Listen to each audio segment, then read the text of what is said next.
ky është libri i parë që ne kemi të dhëna dhe dokumente nga shërbimi sekret serb? Po.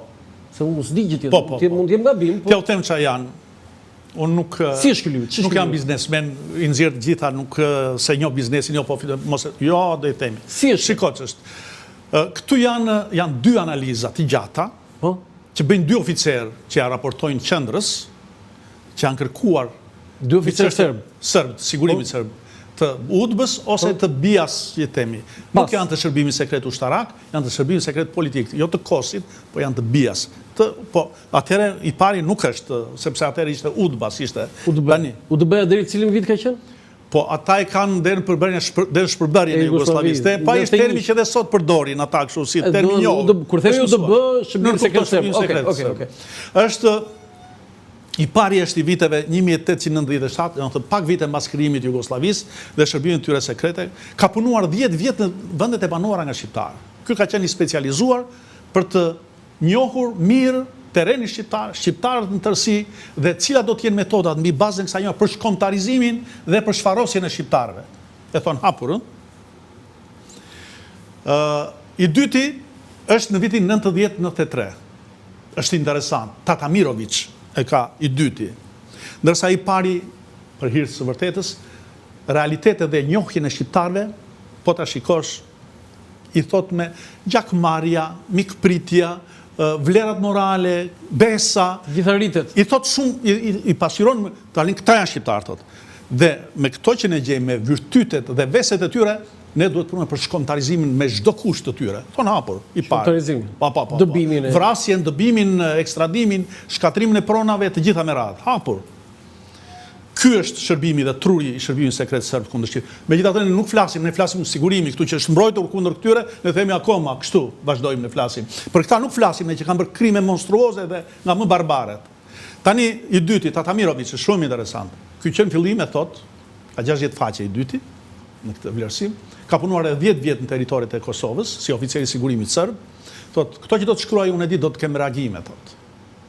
Nga rrethet politike të larta në Serbi, por edhe nga kolegët mi, thot. Por unë do të themi të vërtetë, thot. Boll kemi masakruar shqiptarët. Tatamirović. Kemi dekada dhe shekuj, thot, që ne veprojmë kundër tyre, thot. Që kemi derdhur gjakun e tyre kudo, thot. Ata janë, e thot, sop siç po ja u them unë, janë të shkruar në libër, përkthimi është korrekt.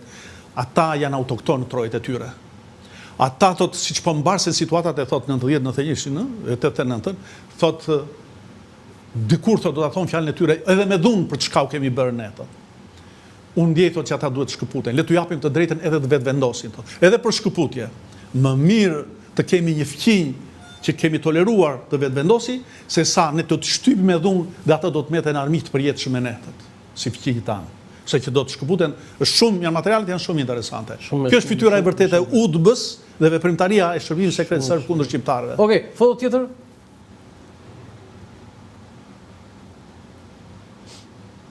Tani, ky ishte dimensioni i parë për shërbimin sekret që ke shkruar shumë libra. Për ta mbyllur këtë shërbim sekret të sigurimit, kam një pyetje të tillë.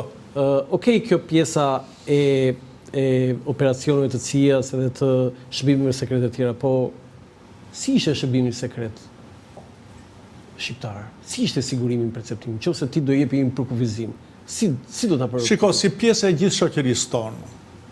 Ka pasur në një institucion, po them, njerëz të kualifikuar, njerëz të ndershëm, njerëz punëtor, njerëz të mirë, njerëz patriot. Se ky ishte për shërbimin e jashtë. Po, ky ishte për shërbimin e jashtë, që t'jemi korrekt me... Po, zbulimi. Kundër zbulimi është brenda. Po, pra çfarë foli zoti Koçollari dhe ka botimet e libra është për shërbimin e jashtë. Po. Tani për shërbimin e brendshëm? Po. Unë të mos përsërit atë gjë. Ashtu sikurse në gjithë jetën e këtij vendi, që kishte institucione që ku punonin njerëz të ndershëm, njerëz të devotshëm, njerëz të mirë, por kishte edhe njerëz të tjerë të paaftë. Si në gjithë institucionet sigurisht edhe aty, po kështu ka qenë. Nuk është në një përjashtim, kishte abuzues padyshim, siç kishte edhe ndërmarrje. Ai ishte një institucion kriminal? Jo, sa të se them dot në asnjë mënyrë. Nuk e thua? Absolutisht jo. Po ata që u vranë, Shikoj, ka zbatuar ligjin. Nëse ligji ti më jep edhe sot një ligj, do ta zbatojnë institucionet. Tani atëherë për ta marrë më të thjesht do të them. Sot ka ligje që zbatohen nga organet ligjzbatuese dhe organet inteligjente. për të cilat unë kam rezerva të mëdha, ka ligje, po ka. Do të them një të thjesht fare. Për shembull, për një armbajtje pa ligje se përdor kurrë ai, po e ka të thotë ta kem në shtëpi, ti e ndër 5 vjet heqë lirie. Për mua është një ligj absurd, të tjerë të shesin armën. Por ne kemi rrethana të caktuar dhe na duhet vendosim atë. Nesër do të jemi këtu, ndoshta dëshmitar, do të hiqet ai ligj. Ti merr 5 vjet jetë aty pse mbajti një thik, pa i do ta zbatoj. Dhe do t'i thuash atij pse e ke dënuar atij prokurorit ose atij oficerit të policisë? Kështu kanë qenë atëherë ato ligje. Jo, e kam fjalën që sigurimi i shtetit atë akuzë më të madhe ka për kundërshtarët politik. Dhe prerja e kokave të plejadës intelektuale mbas vitit 1944 është pesha më e madhe që mban mbi supe e sigurimit të shtetit. Ktu e ka. Ishte sistemi politik i tërë. Besoj ti e ke parë, dje po shikoja rastësisht po, ato, si qethni dhe i vrisni në mënyrë publike në Francë, kolaboracionistët edhe këta. Dhe gjithë, sepse ngelemi ke Shqipëria, po kështu ishte një pjesë e imponuar e gjysmës së botës. Ke mëkatet e tua, pas sigurisht që ke mëkatet e tua. Por, fatkeqësisht ne harrojmë të themi se ngelim te kjo, atë që përmendëm pak më përpara. Po Shqipëria ka qenë objekti më i varfër dhe i goditur nga të katër anët. Nga të katër anët. Dhe këtë ne nuk e marrim në konsiderat. Përmend ato sa janë vrarë ande dhe sa janë vrarë këte. Po këtë se marrim në konsiderat ne, se çfarë aktiviteti agresiv dhe të poshtë kanë bërë qarqet, po dhe politikat greke, jugoslave dhe të tjera. Jo, e di çam ka bërë përshtypje që gjithë drejtuesit e shërbimit sekret përfunduan keq. Po se mos vetëm në shërbimin sekret. Jo, flas këta unë, se këta vrisin njëri tjetrin. Po se qëndrojmë, po jo, arrestoni njëri tjetrin, vrisin njëri tjetrin. Janë vendimet partijake që i kanë konsideruar të gabuar dhe të ashtu. Po mirë, për ta mbyllur fare këta, ajo shprehje që mua, unë isha fëmijë, po kam mbetur mend nga ajo një thënë Enver Hoxhës që të gjitha grupet armiqësore i ka zbuluar partia, jo. E ç'të them mbas kësaj? Jo sigurimi i shtetit. Jo, më shpjegoj për ata që na ndjekin, ç'është ishte kjo? S'bë do të analizën tash edhe në fushën politike të gjërave. Okej, kaloj. Një nga studimet tua që unë e kam vetë shumë për zemër, po shumë për zemër, është për Ali Pasha. Ke shkruar mos gaboj 6 libra vetëm për Ali Pasha? 6 libra. 4 janë për fat të madh, ai na ka lënë dokumenta të shkruara shumë. Është i pari në historinë e popullit shqiptar që krijoi protokoll dhe gjithë korrespondencën edhe letrat i ruajti. Skemi ne përpara Ali Pashës. Si ruajti? Ku ruajti? Krijoi zyrë protokolli, ja ta them. Jo, kur e vranë ka fjalë, ku ruajti? U morën nga të gjithë fondi dokumentave të tij, turqit që kryen operacionin për vrasjen e tij, po morën kokën, kanë marrë 2 gjëra, gjetën bijuteri e pasuri kështu, dhe dokumentacion. Gjithë dokumentacion me sa deve nga Janina në Istanbul? Siç del dokumentacioni është janë 80 deve që ata i 80 deve. Ua.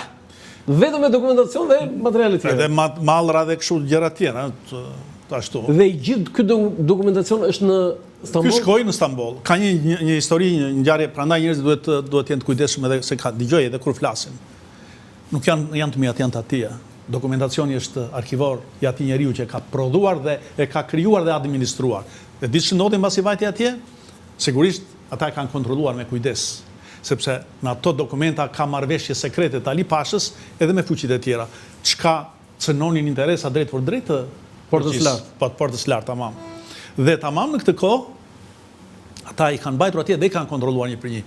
Çuditërisht në konfliktin greko-turk, 100 vjet mbas vrasjes së Ali Pashës, më 1822 u vra Ali Pasha, 1922, 100 vjet më pas, në periudhën e konfliktit greko-turk, që ata zbuan grekët nga Stambolli, atë që ishin ortodoks turqit dhe morën këte që ishin muslimani konsideruan për turq, vjen edhe një qytetar,